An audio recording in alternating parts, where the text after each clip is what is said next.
Alright, YouTubers, we have some destruction going on today. The former Fry's Elementary School turned Language Development Center has been languishing for about 5 years now. And the construction company is systematically demolishing it with some excavators, and right now they're loading up trucks. I was told that maybe tomorrow they will be removing that huge smokestack. So if that's the case, I will try to get it and show all of you.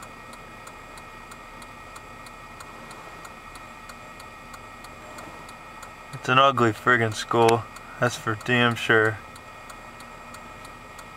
Well, I will bid you a farewell, and hopefully they will take that smokestack down tomorrow.